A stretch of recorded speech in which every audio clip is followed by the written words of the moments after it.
What matters most in life is not the money itself, it's the person you become in the process of earning it.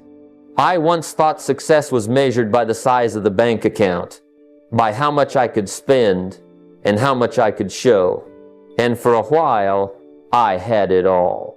By the age of 31, I was rich, a millionaire. But by 33, I had lost it all. Not because of bad luck, but because I lacked wisdom. Early money made me careless. I thought, how many colors does it come in? I'll buy them all. I let excitement outrun discipline. But here's the truth. Losing it all became my greatest teacher. I didn't have to give my money away. Life took it, and in return, it gave me something more valuable: perspective. I learned that wealth without character is fragile, but character can rebuild wealth again and again.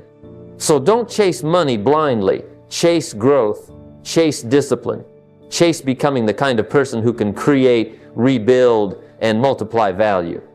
Because when you transform yourself, money is no longer the master, it's the servant. And that's when success becomes lasting. Living below your means while thinking far above your circumstances is one of the most powerful philosophies you can ever adopt. Most people confuse wealth with how much they spend. They think if they can show a shiny car, a big house, or the latest gadget, that somehow they've made it. But here's the truth. Wealth is not about showing, it's about growing. Living below your means doesn't mean living in scarcity or denying yourself joy.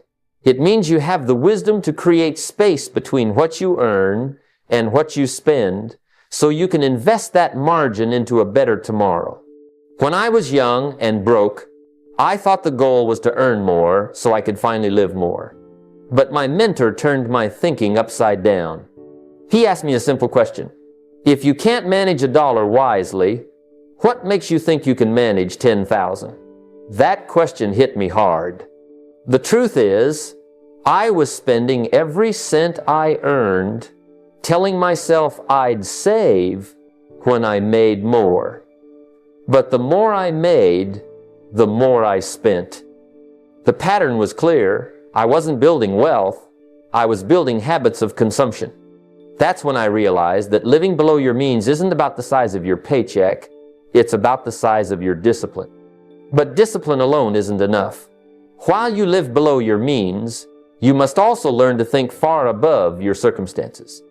See, if all you focus on is cutting back, saving pennies, and denying yourself, you'll end up shrinking your vision to fit your budget. That's not the path to wealth. Wealth requires you to think bigger, to lift your eyes from the bills on the table to the opportunities on the horizon. Living below your means gives you the stability to survive today, but thinking above your circumstances gives you the fuel to grow tomorrow. I remember sitting at my kitchen table with barely enough to pay the rent, and yet I began to sketch out plans for what I wanted life to look like 5, 10, even 20 years down the road. I wasn't dreaming idly, I was strategizing. I told myself, if I can discipline my spending now, then one day I'll have the capital to invest. If I invest wisely, then one day I'll have the freedom to choose how I live, where I go, and what I do. That kind of thinking doesn't come naturally when you're struggling, but it's exactly when you must adopt it. Because if you let your current circumstances dictate your future vision, you'll never break free of them. So yes, live below your means, cut the waste, delay the impulse, and respect every dollar. But while you do, never let your vision shrink to the size of your paycheck. Think far above your circumstances. Hold a picture of the life you want. Discipline your actions today, and watch how those two forces, practical restraint and expansive vision, combine to create wealth and freedom beyond anything you've imagined. Most people believe the only way to change their financial life is to make more money. They say, if only I had a bigger paycheck, if only I had a better job, if only I had more income, then things would finally turn around. But here's the reality. It's not what you make that determines your wealth. It's what you do with what you already have. I've met people who earn very little, and yet they've built peace, security, and even wealth. I've also met people who earn more in a month than some earn in a year, but they are drowning in debt and living paycheck to paycheck. The difference is not the size of the income, it's the size of the wisdom. The first way to multiply money without earning more is to eliminate waste. Think of your money as an army of workers. Each dollar has the potential to work for you, to produce more dollars, to create freedom. But if you waste it on things that don't matter, impulse purchases, unnecessary subscriptions, indulgences that bring no lasting value, you're sending your army out for battle and letting it get destroyed before it even fights. When I began tracking my expenses, I realized how many of my dollars were slipping through my fingers unnoticed. Just by cutting the waste, I found capital I didn't even know I had. The second way is to reinvest profits. If you receive an extra bonus, a small windfall, or even profit from a side hustle, don't rush to spend it. Multiply it by putting it back into something that produces. It could be a simple savings account at first, then later an investment fund, real estate, or even your own education and skills. I remember the first time I resisted the urge to spend my profit and instead reinvested it into books and courses. That decision multiplied my thinking, which in turn multiplied my income. Profits reinvested become the seeds of future wealth. And then there is the quiet multiplier most people underestimate: time combined with discipline. Compounding works not only in finance but in life. If you set aside a portion consistently, even if it's small, and let it grow over years, it becomes something remarkable. A dollar saved and invested today doesn't just stay a dollar. It has the chance to double, triple, even grow tenfold over decades. The secret is starting now, being consistent, and letting time do the heavy lifting. So if you want to multiply money, stop looking for a raise and start looking for discipline. Manage what you have with care. Cut the waste, reinvest your profits, and let time compound your efforts. Most people don't need more money. They need more wisdom. Because with wisdom, even a little becomes a lot. When most people hear the word leverage, they think about money. They think leverage means having capital, access to credit, or piles of cash that can be used to make more. But the truth is, leverage starts long before you ever hold a dollar in your hands. Leverage is about multiplying your effort, your influence, and your results through things other than money, through skill, relationships, and systems.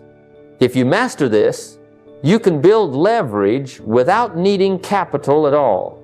The first kind of leverage is skill. When I was young, I realized that the marketplace pays for value, and value is created by skill. If you can do something better, faster, or in a way that others can't, you've just created leverage. Take communication, for example.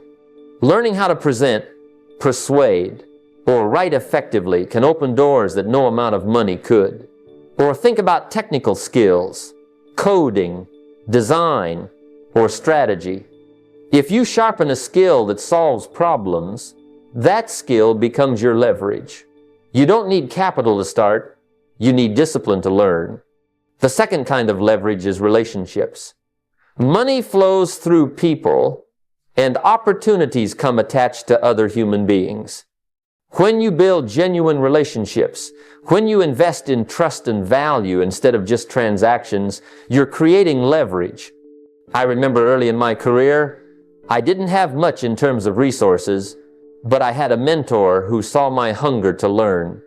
That relationship became a doorway to experiences, ideas, and eventually opportunities I never could have bought. Relationships multiply your reach. They allow you to stand on the shoulders of others, to benefit from their wisdom, their access, their perspective. That's leverage. The third kind is systems. Imagine writing a book once, and it sells for years. Imagine recording a training, and thousands watch it while you sleep.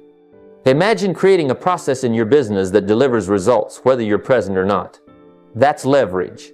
It's doing something once and letting it serve many, rather than repeating the same task over and over. Early on, I realized if I wanted to grow, I had to stop trading time for money and start building systems that could work without me.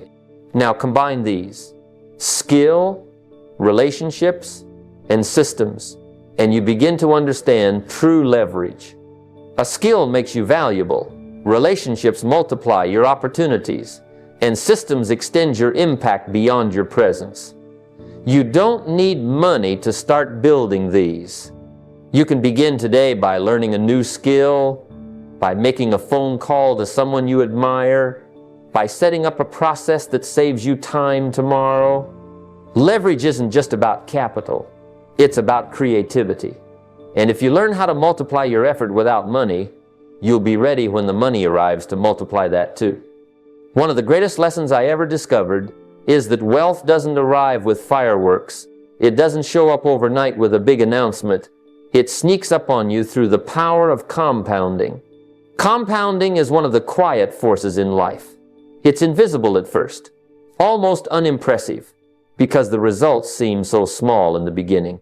But give it time, give it discipline, and it becomes unstoppable. Whether it's money, habits, or learning, compounding works the same way. It builds slowly, then suddenly it multiplies. Take money, for example.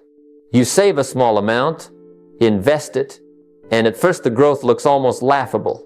A few dollars in interest, a small increase in value. But what most people don't see is the curve, the way those small returns build on each other year after year until they snowball into something extraordinary. If you start early and stay consistent, compounding can do the heavy lifting for you. The tragedy is that most people give up too soon because they don't see instant results. They want wealth to happen fast, so they miss out on the wealth that happens slow. But compounding isn't just about money. It's about habits. Do you know what happens when you read 10 pages of a good book every day? In one day, it doesn't feel like much. In 1 week, maybe you've finished a chapter. But in a year, you've read 12 or 15 books. In a decade, you've absorbed the wisdom of more than 100 authors. That kind of compounding doesn't just change your bookshelf, it changes your thinking. And when your thinking changes, your life changes. The same is true with personal growth. One new skill, practiced daily, becomes mastery over time. One small decision to eat better, move more, or rest properly may not show results tomorrow, but give it months and years, and you're looking at a different body, a different energy level, a different life. Compounding works everywhere. I learned early on that compounding is a test of patience. Most people underestimate what they can accomplish in 5 years and overestimate what they can do in 1. They quit in the short term, never realizing that the long term was about to reward them richly. The truth is, compounding rewards those who stay consistent. That's the price. You don't have to be brilliant, but you do have to keep showing up. The way to create momentum in life is to harness compounding financially, personally, mentally. Start small, stay steady, and let time magnify your efforts. Wealth, wisdom, health, they're all built the same way. Quietly at first, then powerfully, until one day the results are too big to ignore. Wealth often hides in plain sight, tucked away in the very routines we carry out every single day. Most people think the key to becoming wealthy is some big breakthrough, a new business, a giant inheritance, or a sudden windfall. But I'll tell you, wealth doesn't usually come that way. More often than not, It's discovered by paying attention to the small things, the overlooked habits, the tiny leaks in our daily routine that quietly drain our future. Take money leaks, for example. It's not always the big expenses that hold people back. It's the small, mindless spending that adds up over time. A cup of coffee here, an impulse purchase there, subscriptions you don't even use, eating out more than you need to. Each one seems harmless on its own. You don't notice the damage in a day, a week, or even a month. But give it a year or 5, and those leaks have taken away thousands of dollars that could have been working for you instead of disappearing into someone else's pocket. Wealth hides in plugging those leaks and redirecting that money into growth. But it's not just dollars, it's hours. Time leaks are just as costly. Think about how much time gets lost scrolling endlessly, gossiping, or doing things that don't serve your goals. That's time that could have been invested in learning, building, creating, or even resting strategically so you come back sharper. Wealth hides in your calendar as much as it hides in your wallet. If you can reclaim even one wasted hour a day and direct it towards something that compounds, whether it's a skill, a side business, or relationships, you've just found a fortune hidden in your routine. Poor planning is another thief of wealth. Rushing into the day without a plan often leads to wasting money and time on things that could have been avoided. A lack of preparation forces you to pay more for convenience. A lack of foresight keeps you living reactively instead of proactively. The wealthy don't stumble into their success, they design it, one decision at a time.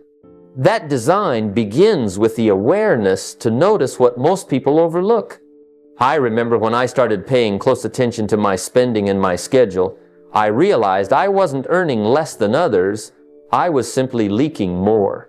When I tightened those leaks, suddenly there was capital to save, to invest, to build. And it wasn't just money, it was energy. I had more focus, more clarity, more fuel to move forward. Wealth is not always about earning more, it's often about noticing more. Every dollar, every hour, every decision carries potential if you're willing to pay attention. The fortune you're looking for may already be in your hands, it's just hiding in your daily routine. The mistake many people make is believing that they'll start thinking like the wealthy once they become wealthy. They say to themselves, when I finally have money, then I'll budget, then I'll invest, then I'll be generous, then I'll take it seriously. But here's the truth. You never arrive at wealth with that mindset. You must think like the wealthy long before the money shows up. Wealth is not the cause of the mindset, it's the effect. I learned early on that your habits, your words, and your beliefs are shaping your future long before the results appear. If you spend recklessly now, you'll spend recklessly when you have more. If you procrastinate today, you'll procrastinate tomorrow, no matter how much is in your account. On the other hand, if you choose to live with intention, to study wealth, to speak abundance, and to act like a wise steward while you have little, you're preparing yourself for the day when the numbers grow. Thinking like the wealthy starts with discipline. Wealthy people don't look at money as something to consume. They look at it as something to manage, to grow, to multiply. That mindset can begin even with the smallest amounts. If you only have $10, ask yourself, how can I allocate this wisely? How can I make sure at least a portion of this goes to growth, to savings, to something beyond immediate gratification? When you handle a little with wisdom, you're signaling to life that you're ready to handle more. Another aspect is language. Wealthy people talk differently. They don't speak in terms of lack, they speak in terms of possibility. They don't curse the future, they anticipate it. I had to train myself to replace phrases like, I can't afford that, with questions like, how can I afford that? That shift in language opens the door to solutions, creativity, and opportunities that negativity keeps locked. And then there's the investment in yourself. Long before wealth comes, you can already start thinking like someone who values growth. Buy the book, attend the seminar, take the course, practice the skill. Each investment in yourself expands your capacity to create and manage wealth.